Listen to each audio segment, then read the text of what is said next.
Hello everyone, मैं Ravi Shrivastava. Class 6 chapter 2 whole number चल रहा था आपका 2C तक कंप्लीट हो गया है। आज हम बात करेंगे पूर्ण संख्या में भाग की संक्रिया, है ना। तो चलिए चेक करते हैं कि पहले इसमें समरक प्रगुण। समरक प्रगुण जैसे कि आप जानते हो कि दो संख्याएं हम जो भी सेट ले रहे हैं उसी सेट से उठाते हैं और उस पर जो ऑपरेशन यानी जो भाग गुणा जो भी दिया है उसको अप्लाई करेंगे और जो भागफल आपका मिलेगा यानी जो रिजल्ट आपका मिलता है अगर वो उसी सेट का मेंबर होता है तो हम कहते हैं ये समरक प्रगुण को संतुष्ट करता है। तो चलिए देखते हैं क्या भाग करने पर भाग की संक्रिया में भाग की संक्रिया में समरक प्रगुण का परीक्षण करते हैं पूर्ण संख्या के लिए। देखते हैं क्या ये होता है नहीं। हम दो संख्या उठाते हैं ये होल नंबर के सेट से, मान लेते हैं 2 और 3 ले लिया, ठीक है। अब इसमें भाग की संक्रिया लगाते हैं, ऑपरेशन भाग करते हैं इसको, ठीक है। तो 2 भागे 3, 2 भाग 3 यानी 2/3 तो कितना आ जाएगा 2/3 ही आ जाएगा, मतलब ये डिवाइड नहीं होगा, है ना।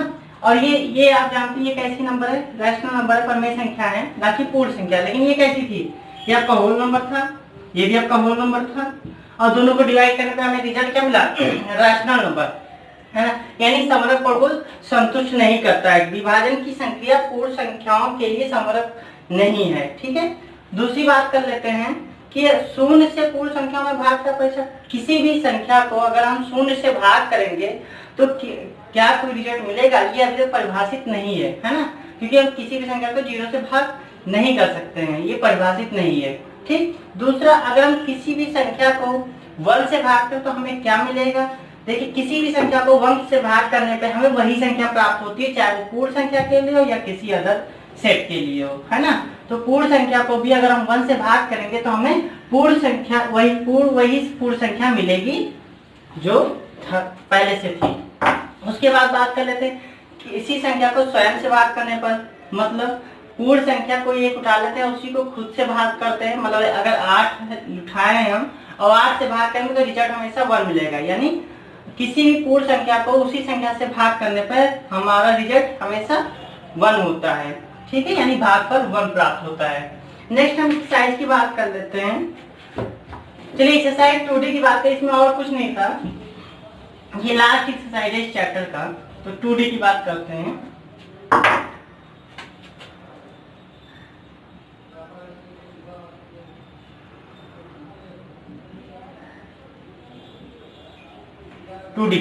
पहला क्वेश्चन कह रहा है निम्नलिखित प्रमेय संख्या रेखा द्वारा विभाजन तत्व को बताइए। एक संख्या रेखा आपका दिया गया है 0 से 12 तक 1 2 3 4 5 6 7 8 9 10 11 12, ठीक है, यहाँ तक दिया गया है।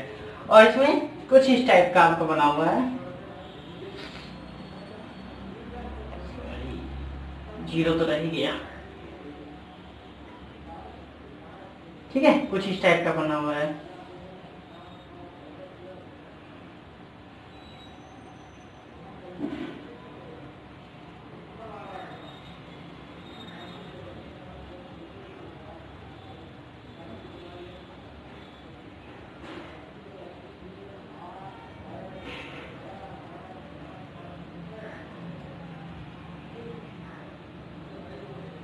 ठीक है, उस टाइप का बना हुआ है आपका,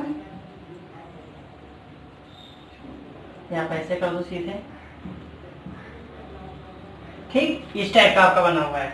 अब इसमें हमें बताना है कि इसमें विभाजन तथ्य को बताना है। देखिए टोटल संख्या कितनी है, 12 है, 0 से 12 तक 12 है और ये कितने कितने का गैप हो रहा है, 2 का, यानी 2 का गैप हो रहा है, यानी कि हम इसको 2 से भाग किए हैं, कितने पार्ट में आ गया, 6, 1 2 3 4 5 6, ठीक है। तो यही आपको तथ्य दिया गया है, ठीक।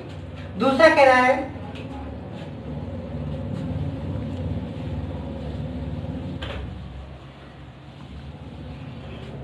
21/3 =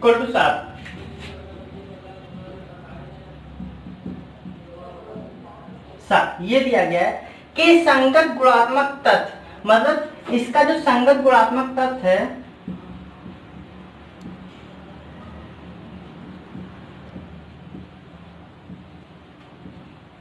तथ्य ये दिया गया है 7 इंटू 3 बराबर 21, है ना।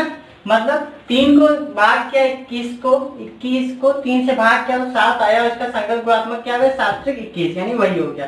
अतः निम्नांकित तथ्यों के संगत गुणात्मक बताना है आपको, ठीक है। तो देखिए जैसे मान लीजिए पहला दिया गया है 56/8 इक्वल टू 7। ये आपका रिजल्ट ऐसे दिया तो आप ऐसे लिख लो, उससे कोई फर्क नहीं पड़ता है, आएगा वही, ठीक है। तो यहाँ पर 56/8 इक्वल टू 7 है, तो आप इसको कैसे लिखते हैं, इसका संगत गुणात्मक तथ्य क्या हो जाएगा,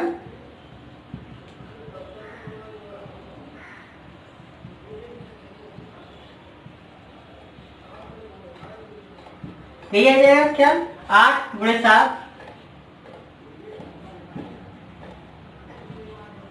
बराबर 56। तो आपको ऐसे ही लिख देना है, ठीक है।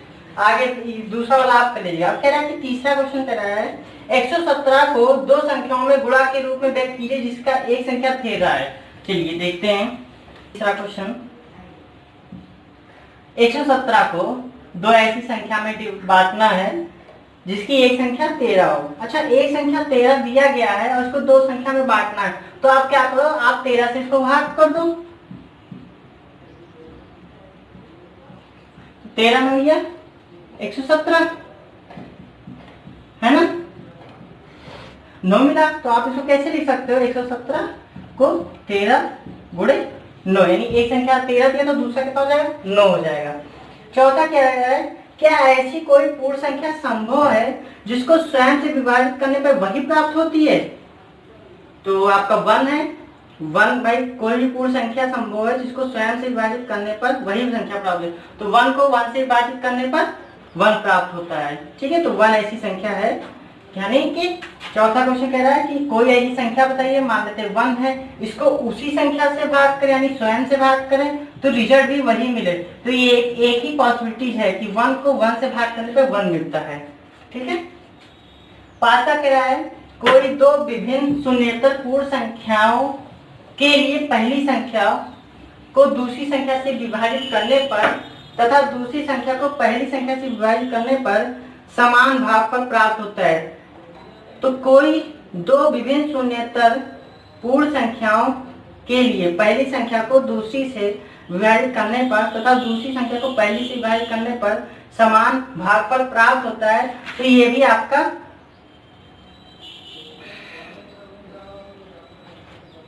कोई ऐसी संख्या मिलेगी आपको, कोई नहीं मिलेगी भाई। कोई भी दो विभिन्न शून्येतर पूर्ण संख्याओं के लिए ऐसा नहीं है कि आप पहली संख्या को दूसरी से विभाजित करें और दूसरी संख्या को पहली से विभाजित करें, दोनों का भागफल समान हो, ऐसा कभी संभव नहीं हो सकता है, ठीक है। अगला देखते हैं 80 और 90 के बीच अभाज्य संख्या। तो इसमें देखिए ऑप्शन दिया हुआ है, ये राष्ट्रीय आय एवं योग्यता आधारित छात्रवृत्ति परीक्षा प्रश्न है, इसको भी देख लीजिए। 80 और 90 के बीच अभाज्य संख्या, ये पहला क्वेश्चन क्या है, 80 और 90 के बीच अभाज्य संख्या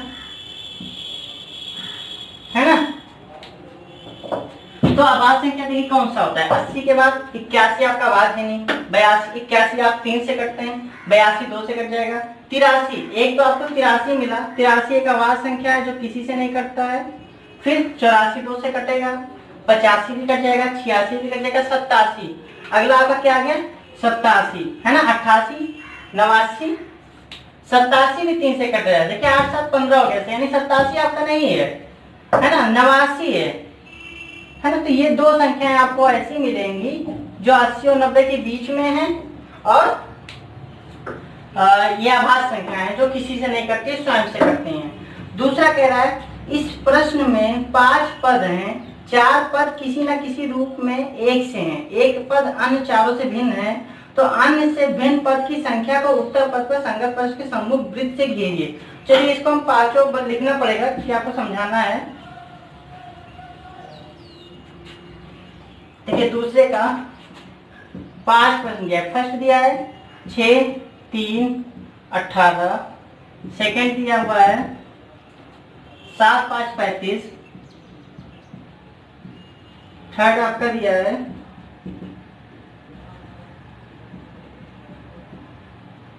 9 3 27,